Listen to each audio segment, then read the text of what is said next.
Hello বন্ধুরা, কেমন আছো সবাই? আশা করছি সবাই খুব ভালো আছো। আরও একটা নতুন ভ্লগে তোমাদের সবাইকে স্বাগত।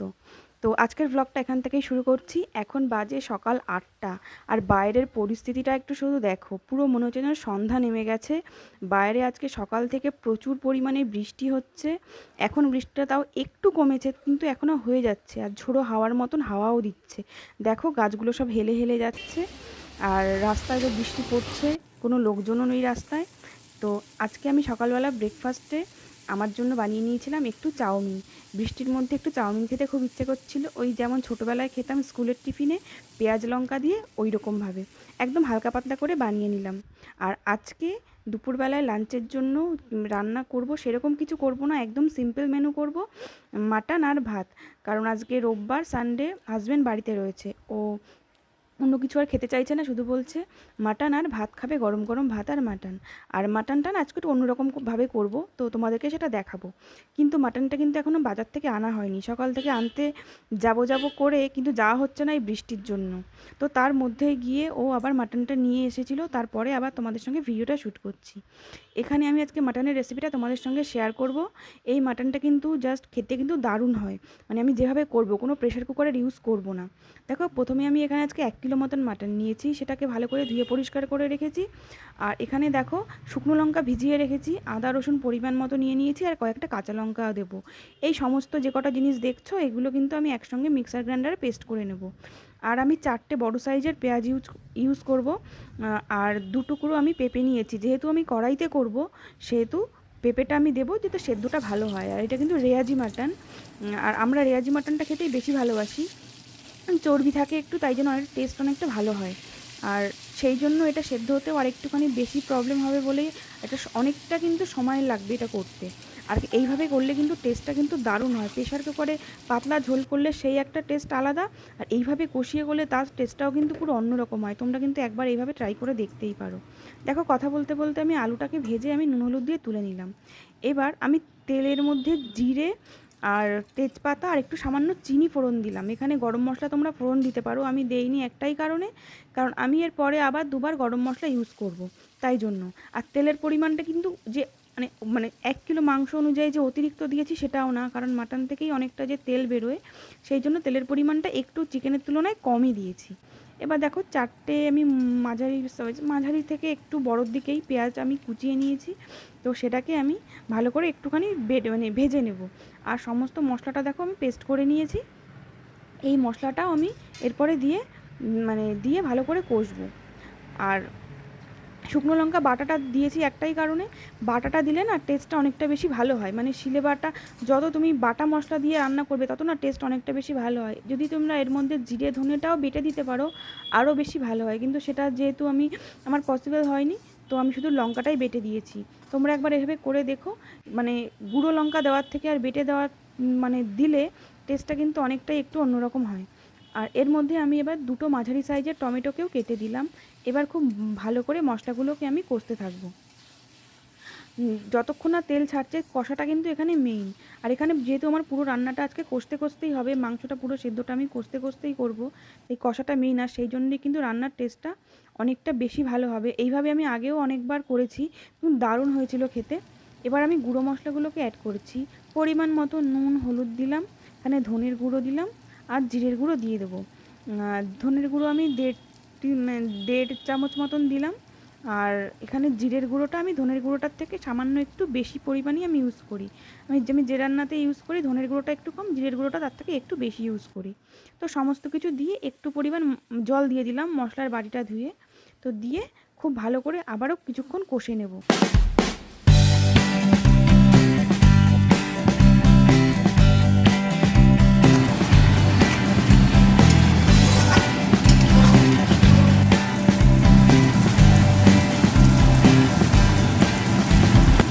দেখো মশলাটা বেশ অনেকক্ষণ ধরে 5 থেকে 7 মিনিট আমি কষে নিয়েছি। এরপরে আমি মাংসগুলো এর মধ্যে অ্যাড করে দেবো। মাংসগুলো আমি ভালো করে ধুয়ে পরিষ্কার করে রেখেছিলাম আগে থেকে। আর মাংসগুলো কিন্তু দেখতে পাচ্ছ পুরো একদম রেয়াজি, আর এর মধ্যে অনেকটা এক্সট্রা চর্বিও রয়েছে। আর মাটনের বা চিকেনের বা যে কোনো চর্বি থেকে না আমার বেশ ভালো লাগে। এবার মাংসটা দিয়ে খুব ভালো করে কষতে হবে। এখন হচ্ছে মেইন হচ্ছে গিয়ে রান্নার মেইন কাজ, ধিমে আঁচে আঁচটা কখনো লো করে কখনো হাই করে দিয়ে ঢাকা দিয়ে দিয়ে মাটনটাকে পুরো কষিয়ে সেদ্ধ করতে হবে। আর এই প্রসেসিংটা করতে কিন্তু অনেকটা বেশি সময় লাগছে। তোমাদের যেমন কোয়ালিটির মাটন হবে সেরকম তোমাদের সময় লাগবে, কারো কখনো বেশি লাগে কখনো কম লাগে। এবার তাও মোটামুটি ঘন্টাখানেক তো কম করে লাগবেই, তার থেকে বেশি ছাড়া কম নয়। আর পিসগুলো একটু বড় বড়ই রয়েছে। এবার দেখো করতে করতে আমি কেটে কেটে দিয়ে দিলাম, এই কারণেই কারণ পেঁপেটা দিয়েই তোমাকে করতে হবে। আর পেঁপেগুলো আমি বড় বড় করে পিস করে দিয়েছি। আর কখনো কিন্তু অনেকেই পেঁপের আবার খোসাটা দিয়ে সিদ্ধ দিয়ে দেয় বা খোসা বাটা দেয়, ওটা দিলে কিন্তু পেঁপে টাইপের হয়ে যায়, তাই পেঁপের খোসা না দেওয়াই ভালো। এদিকে দেখো ভাতটাও আমার হচ্ছে। আর পেঁপেটা বড় করে দেওয়ার কারণ হচ্ছে যাতে গলে একদম মাংসের সঙ্গে মিশে না যায়, কারণ আমি পেঁপে খেতে খুব একটা ভালোবাসি না। তো যাতে গোটা গোটাই আমি পেঁপেগুলোকে তুলে ফেলতে পারি, সেই জন্যই আমি পেঁপেটাকে বড় বড় করে দিয়েছি। দেখেছো কতটা পরিমাণে তেল বেরিয়েছে? এটা কিন্তু পুরোটাই ওই চর্বির তেল, আর এই জন্যই প্রথমে আমি তেলটাকে কম দিয়েছিলাম। তো ঢাকনা চাপা দিয়ে দিয়ে আমি বারবার করে করছি। আর এই যে কড়াইটাই নিয়েছি, আমি তো বড়ো কড়াই ইউজ করছি। এই কড়াইটায় আমার প্রায় 2 কিলোর ওপরে মাংস রান্না করা যায়। তো আমি একটুখানি ভালো করে নাড়াচাড়া করে কষিয়ে কষিয়ে করবো বলে আমি বড় কড়াইটাই নিয়েছি, কিন্তু ঢাকনাটা না অনেকটা ছোট হয়ে গেছে কড়াইটার তুলনায়। তো কী আর করা যাবে, এটা দিয়েই কষ্ট করে করছি। আর এদিকে আমি গরম জল বসিয়েছি, কারণ আমি যে কষবো মাঝে মধ্যে একটু শুকিয়ে গেলে জল দিয়ে দিয়ে কষবো, সেটা কিন্তু অবশ্যই করে গরম জল দেবো। ঠান্ডা জল কিন্তু একেবারেই ইউজ করা যাবে না, ওই জন্য পাশের গ্যাসে আমি গরম জল করে রেখেছি। তো মাংসটা আমার মোটামুটি প্রায় আধা ঘন্টা 40 মিনিট মানে সেদ্ধ হয়ে যাওয়ার পরে, তো এখানে আমি 2 চামচ টক দই দিয়ে দিলাম, 2 থেকে 3 চামচ টক দই দিয়ে দিলাম। আর দিয়ে দিলাম একটু মানে আলুটা যে ভেজে রেখেছিলাম, তো আলুটা দিয়ে দিলাম। সেটা দিয়ে আবার খুব ভালো করে কষবো। আলুটা কিন্তু আমি নর্মালি জাস্ট ভেজে তুলেছি, আলুটা কিন্তু একটুও সেদ্ধ হয়নি, সেই জন্য আমি একটু আগের থেকেই আলুটা দিলাম। আর আলুগুলো কিন্তু অনেক বড় বড় করে পিস করেছিলাম, তো সেই জন্য আগের থেকেই দিলাম। এবারে আমি বললাম যে 2বার গরম মশলার ইউজ করব, সেটা হচ্ছে এখন একবার করব আর শেষে একবার করব। আর এর মধ্যে দেখো গরম মশলা আর জায়ফল জয়িত্রীর গুঁড়ো আমি করে রেখেছি। এই গুঁড়োটা মাটন কষার সময় দিলে জাস্ট অসাধারণ হয় খেতে, বিশেষ করে জায়ফল জয়িত্রীর গুঁড়োটা। এটা মাটনের মশলা দারুণ কিন্তু অন্যরকম একটা ফ্লেভার হয়। তো সেই জন্য জায়ফল জয়িত্রীর গুঁড়োটা আর গরম মশলাটা দিয়ে দিলাম, এটা দিয়েও ভালো করে কষবো। আর শেষে যখন দেবো সেটা শুধুই গরম মশলা দেবো। তো দেখো মোটামুটি আমার কষা প্রায় হয়ে গেছে। প্রায় আমি 1 ঘন্টা 10 মিনিট মতন কষে নিয়েছি। 1 ঘন্টা 10 মিনিট আমার কষা হয়ে গেছে, আর মাংসটা এখানে আমার 80% মতন সেদ্ধ হয়ে গেছে। এবার বাকিটা আমি জল দিয়ে ফোটাবো। এবার গরম জলই আমি এর মধ্যে দিয়ে দিলাম, ঝোলটা একটু বেশি দেবো কারণ বেশ অনেকক্ষণই আমাকে ফোটাতে হবে। আর ঝোলটা আমি খুব বেশি রাখবো না, গা মাখা করবো, মানে কষা কষা টাইপেরই করবো। তো দেখো ঝোল দিয়ে আমি প্রায় 20 মিনিট মতন ফুটিয়ে নিয়েছি মাঝারি আঁচে রেখে। তো মাংসটা আমার প্রায় কমপ্লিট হয়ে গেছে। আর যেইটুকু ঝোল এখন দেখছো না, এইটুকুও কিন্তু পরে আরেকটু টেনে যাবে। আর এটা কিন্তু খুব একটা ঝোল নেই। এবার আমি দিয়ে দিলাম গরম মশলার গুঁড়ো একটু বেশি পরিমাণে, তো সেটাকেও খুব ভালো করে মিশিয়ে দেবো। আর এইটুকু ঝোল না থাকলে আবার মানে ভাত বা রুটি যা দিয়ে তোমরা খাও না কেন প্রবলেম হবে, সেই জন্য একটুখানি ঝোল রেখেছি। আর এটা আরও একটু যদি কমে যায় তাহলে আর একটু শুকিয়ে শুকিয়ে যাবে। তো আমার মাংস রান্না পুরো কমপ্লিট, আর আজকে আমি এই দিয়েই করব ভিডিও।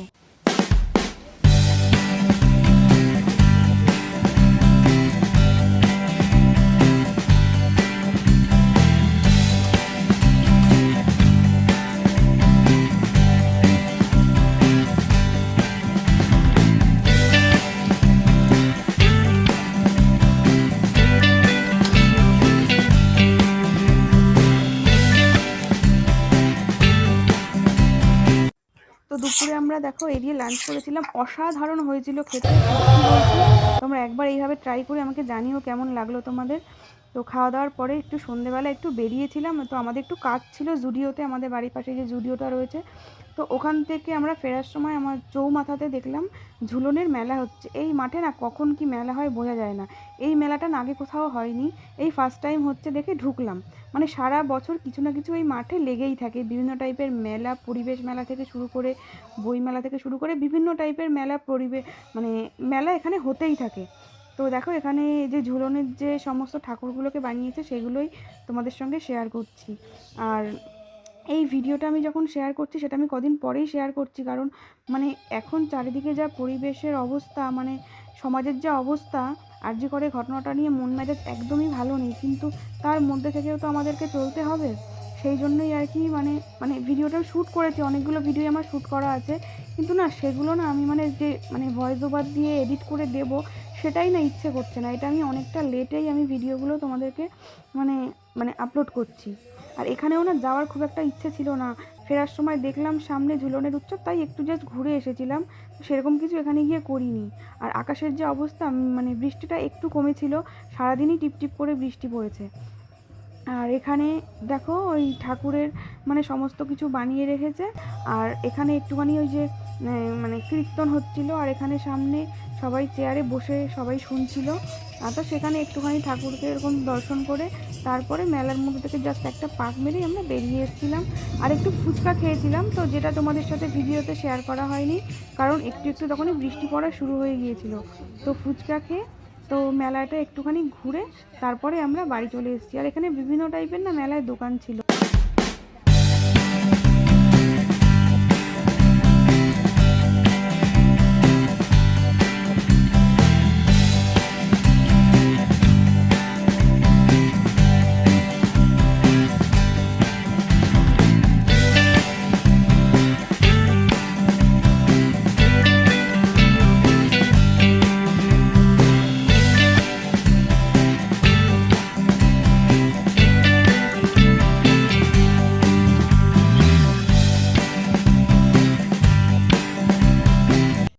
বাড়ি ফিরে যখন আমি ভয়েস ওভার দিয়েছি মানে পরে, তো তখন না বাইরে প্রচণ্ড বৃষ্টি হচ্ছে, আমার কথা তোমরা কতটা শুনতে পাবে না পাবে সেটা বুঝতে পারছি না।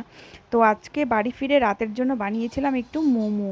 আর এই মোমোটা মানে বানানো হয়েছে কিভাবে বলো তো, আগের দিনই মোমো বানিয়েছিলাম, তো স্টাফিংটা একটু ফ্রিজে ছিল, তো সেইটুকু দিয়েই যে কটা হয় সেই কটা মতো বানিয়ে নিয়েছি। আর যেহেতু মোমো খেতে অমিত এত ভালোবাসে, তো বাইরে গোনাগুনতি প্লেটে 5টা 6টা ওটা ঠিক ওর পোষায় না, সেই জন্য বাড়িতেই বেশি করে বানানো হয় আর কি। তো যেইটুকু স্টাফিং ছিল সেইটা দিয়ে এই কটা হয়েছে, আর এটা দিয়ে আমাদের রাতের আজকে ডিনারটা হয়েই যাবে। তো আমি বেশি কিছু খাবো না, কারণ দুপুরে ভিডিও করে খাওয়ার পর আমার পুরো পেটটা পুরো ফুল, আমি হয়তো একটা দুটো খাবো আর বাকিগুলো ওই খাবে। তো আর এর সঙ্গে অন্য অন্য সময় পিনাট চাটনি বা অন্য কোনো চাটনি করি, তো আজকে আর বাইরে থেকে ঘুরে এসে আর ভালো লাগছে না বলে আমি শেজওয়ান সস আর টমেটো কেচাপ আর চিলি গার্লিক সসটাকে একটু মিক্সড করে একটা চাটনি মতো বানিয়ে দিয়েছি। মোমোগুলো কিন্তু খেতে বেশ দারুণ হয়েছিল, কিন্তু শেপটা হয়তো ঠিকঠাক হয়নি দোকানের মতন ভালো, শেপটা আমি ঠিকঠাক দিতে পারি না, কিন্তু খেতে কিন্তু বেশ দারুণ হয়েছিল। আর এগুলো সবই চিকেন মোমোই ছিল। আর দেখো আমি একটা তোমাদের টেস্ট করে দেখাচ্ছি, আর প্রচণ্ড জুসি হয়েছিল ভেতরটা। তো এইভাবে আমরা মোমো খাওয়া কমপ্লিট করলাম, আর আজকের দিনটাও এখানেই শেষ করলাম। আবারও নেক্সট ভিডিওতে দেখা হবে।